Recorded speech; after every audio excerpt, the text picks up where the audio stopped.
दोस्तों नमस्कार। स्वागत है आप सभी का अपने YouTube चैनल टॉपर क्लासेस में। आज हम लोग देखेंगे जो VPSC TIV3 की परीक्षा हुई थी उसमें हिंदी के प्रश्न कैसे पूछे गए थे उनकी हम लोग आज चर्चा करेंगे। पेपर 6 to 8 का कैसा रहा हिंदी सब्जेक्ट, आज हम उसकी चर्चा करेंगे। क्योंकि आप लोग जानते हैं कि लैंग्वेज पोर्शन के क्वालिफाई होता है, उसमें जो है हिंदी के प्रश्न कैसे थे आज हम लोग इसकी चर्चा करेंगे। देखते हैं हम लोग पहले क्वेश्चन की तरफ। पहला क्वेश्चन कैसा था आप लोग देखिएगा। हिंदी सब्जेक्ट में एक गद्यांश दिया गया है हिंदी लैंग्वेज में। क्वेश्चन 9 से 18 तक इसमें जो है दिया गया है। पहला गद्यांश है, आदर्श व्यक्ति सद्कर्मों में आस्था रखता है। इसमें वह अपने जीवन की सार्थकता समझता है। उसके जीवन का प्रत्येक क्षण सद्कर्म में ही व्यतीत होता है।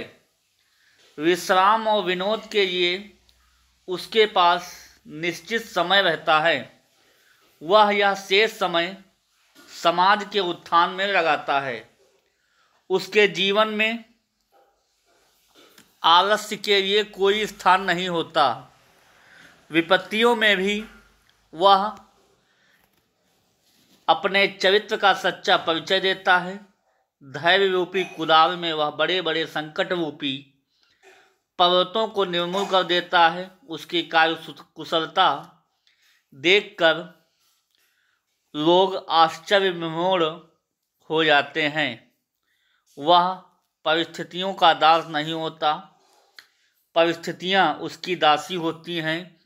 इस अर्थ में उसका चरित्र प्रशंसनीय होता है। वह धैर्य में अपने सारे संकट दूर करता है। ये जो है गद्यांश दिया गया था, इसको पढ़कर जो है इसमें जो है प्रश्नों के उत्तर देने थे। पहला प्रश्न है हिंदी का, क्वेश्चन नंबर 9। आदर्श व्यक्ति के जीवन में किसके लिए स्थान नहीं होता। तो हमने आप लोगों को गद्यांश पढ़ाया है। आदर्श व्यक्ति के लिए जो है उसके लिए मनोविनोद के लिए, कि आलस के लिए, कि विश्राम के लिए उपयुक्त में से एक से अधिक उपयुक्त में से कोई नहीं।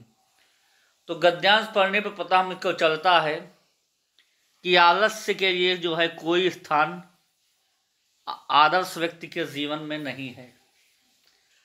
आलस्य उसका जो है शत्रु है आदर्श व्यक्ति का। तो ऑप्शन नंबर इसका दूसरा सही जवाब हो जाएगा। अगले प्रश्न पर हम लोग क्वेश्चन नंबर पर चलेंगे। अगला प्रश्न है, प्रस्तुत गद्यांश का उपयुक्त शीर्षक क्या है। तो आप लोग पढ़ लिया होगा। प्रस्तुत गद्यांश का जो उपयुक्त शीर्षक है वो है आदर्श व्यक्ति।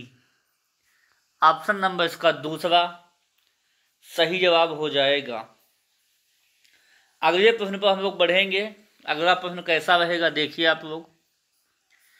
अगला प्रश्न है, लोग आश्चर्य विमोड़ क्यों होते हैं।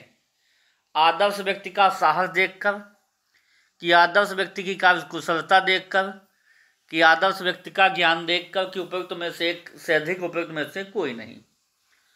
तो लोग आश्चर्य विमोड़ क्यों होते हैं। तो ऑप्शन नंबर इसका जो दूसरा सही विकल्प हो जाएगा।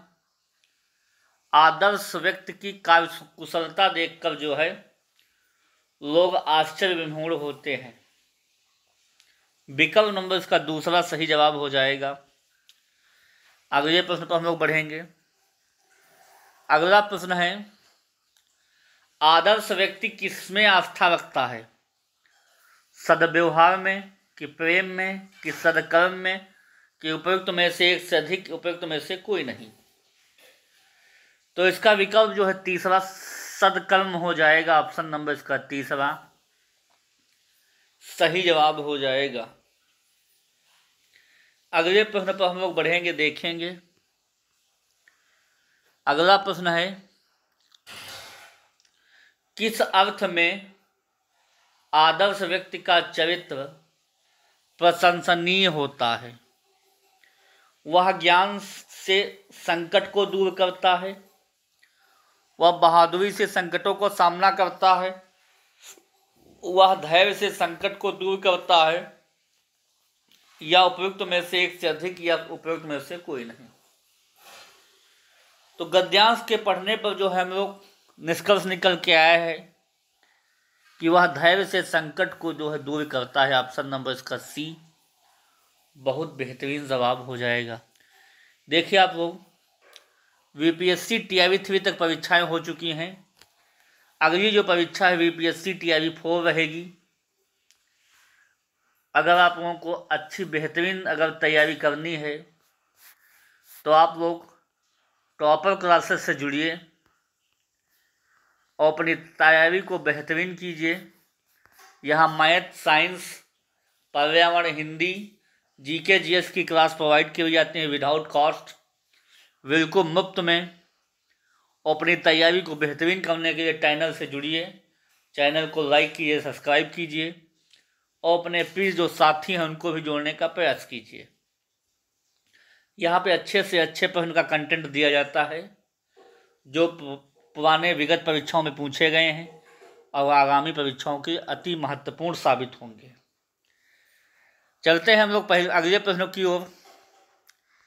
अगला एक और जो है गद्यांश दिया गया है, लिखा है स्वास्थ्य और चरित्र एक दूसरे से घनिष्ठता के साथ जुड़ते हैं। वही व्यक्ति स्वस्थ है जिसके चरित्र में आत्म संयम हो। चारित्रिक दूषण व्यक्ति के पतन का कारण होता है। आत्म संयम को चरित्र की सीढ़ी कहा गया है। इस सीढ़ी के माध्यम से कोई व्यक्ति उत्तरोत्तर विकास की यात्रा तय करता है। व्यायाम को स्वास्थ्य का सहोदर कहा गया है।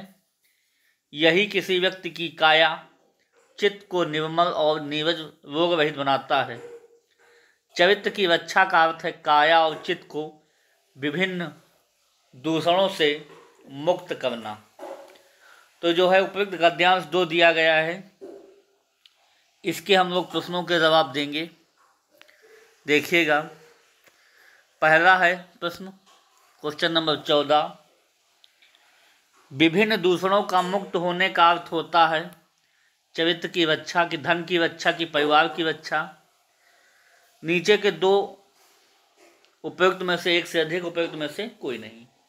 तो इसका सही विकल्प हो जाएगा चरित्र की रक्षा। ऑप्शन नंबर पहला सही जवाब हो जाएगा। अगला है स्वास्थ्य का सहोदर है। औषधि है कि व्यायाम है कि पौष्टिक भोजन है। तो जो स्वास्थ्य का जो सहोदर हो जाएगा वो व्यायाम हो जाएगा। ऑप्शन नंबर इसका बी सही जवाब हो जाएगा। अगर किसी का स्वास्थ्य अच्छा रखना है तो व्यायाम करना होगा। अगला क्वेश्चन नंबर 16 है, व्यक्ति के पतन का कारण है। देखिए, व्यक्ति के जो पतन का कारण होता है ऑप्शन नंबर तीसरा चारित्रिक दोष होता है। विकल्प नंबर इसका सी सही जवाब हो जाएगा। अगले प्रश्न पर हम लोग बढ़ेंगे। अगला प्रश्न है, किसी व्यक्ति का विकास किस पर आश्रित है। देखिए, किसी भी व्यक्ति का जो विकास है वो आत्म संयम पर जो है आश्रित है। ऑप्शन नंबर इसका दूसरा सही जवाब हो जाएगा। अगले प्रश्न पर हम लोग बढ़ेंगे। अगला प्रश्न है, स्वस्थ व्यक्ति का लक्षण है। देखिए, स्वस्थ व्यक्ति का लक्षण जो हो जाएगा वो हो जाएगा आत्म संयम। ऑप्शन नंबर पहला इसका सही जवाब हो जाएगा। क्वेश्चन नंबर 19 से जो है व्याकरण के प्रश्न थे, पढ़कर सही जवाब देना था। क्वेश्चन नंबर 19 है, शुद्ध वाक्य है।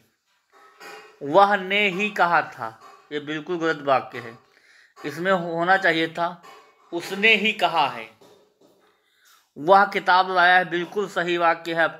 ऑप्शन नंबर दूसरा सबसे बेहतरीन जवाब हो जाएगा। ताज़ा गाय का दूध पीना चाहिए, बिल्कुल गलत बात है। होना चाहिए था गाय का ताज़ा दूध पीना चाहिए, और ये दोनों गलत। तो विकल्प दूसरा इसका सही जवाब हो जाएगा। अगला प्रश्न है, शुद्ध शब्द है अनाधिकार कि अंधिकार कि अनधिकार, उपयुक्त में से एक से अधिक, उपयुक्त में से कोई नहीं। तो जो ऑप्शन नंबर इसका तीसरा अनधिकार जो है सही जवाब हो जाएगा। समझ में आ गया होगा दोस्तों आप लोगों को। इस बिल्कुल राइट जवाब हो जाता है। कभी कभी वाक्य को शब्द शुद्ध में जो है पूछ लेता है लोग। अगले प्रश्न पर हम लोग बढ़ेंगे। क्वेश्चन नंबर 21, अनुराग में कौन सा उपसर्ग है? तो अनुराग में अनुपसर्ग हो जाएगा, अनुधन राग। तो ऑप्शन सी इसका सही जवाब हो जाएगा। अगले प्रश्न पर हम लोग चलेंगे। अगला प्रश्न है, शिव का पर्याय है। शिव कहते हैं महादेव जी को, भोलेनाथ को, शंकर जी को। तो निर्जय कंदर्प नहीं होगा। ऑप्शन नंबर इसका सी शशि शेखर जो है शिव का पर्याय हो जाएगा। अगला क्वेश्चन है, भाववाचक संज्ञा है अरविंद, बुढ़ापा कि यौवन कि एक से अधिक कि उपयुक्त में से कोई नहीं। देखिए अरविंद है तो ये व्यक्तिवाचक संज्ञा का उदाहरण है। बुढ़ापा यौवन दोनों हैं तो ऑप्शन नंबर इसका डी उपयुक्त में से एक से अधिक इसका विकल्प सही हो जाएगा। अगले प्रश्न पर हम लोग चलेंगे। अगला प्रश्न है, अत्यधिक शब्द में कौन सी संधि है?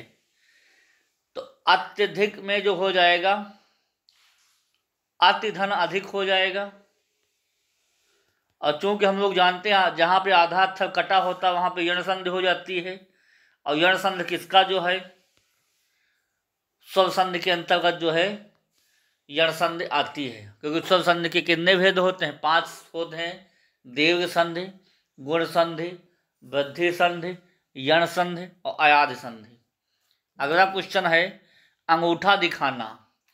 अंगूठा दिखाना है लिखा है ऑप्शन, मुहावरे का अर्थ है अन्याय करना कि समय पर धोखा देना कि बेइज्जत करना कि उपयुक्त में से एक से अधिक। तो इसमें हो जाएगा उपयुक्त में से कोई नहीं। देखिए अंगूठा दिखाने का सही जो अर्थ होता है, अंगूठा दिखाने का मतलब होता है मना कर देना, देने से मना कर देना। तो यहाँ पे ऐसा कोई ऑप्शन नहीं है, ऐसा कोई ऑप्शन नहीं है जो है दिखाई दे। तो अंगूठा दिखाना मतलब देने से मना कर देना, अन्याय नहीं होता, समय पर धोखा देना भी नहीं होगा, बेइज्जत भी नहीं होगा। ऑप्शन नंबर इसका ई उपयुक्त में से कोई नहीं जो है इसका सही जवाब हो जाएगा, अंगूठा दिखाना। अगला जो है अगला है, आवश्यक में प्रत्यय है। आवश्यक में जो प्रत्यय हो जाएगा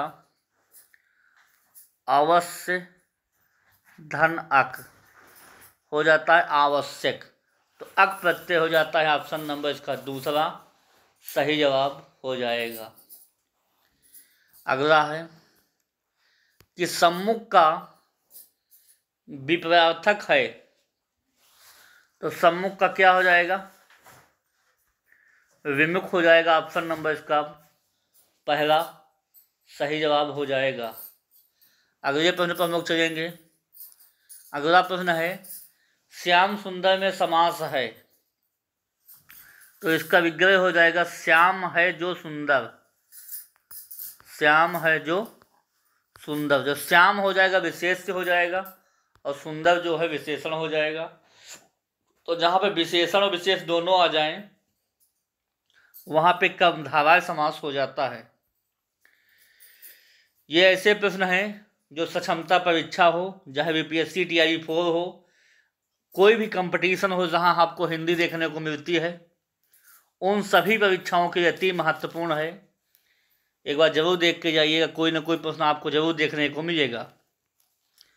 अगला है, विशेषण है।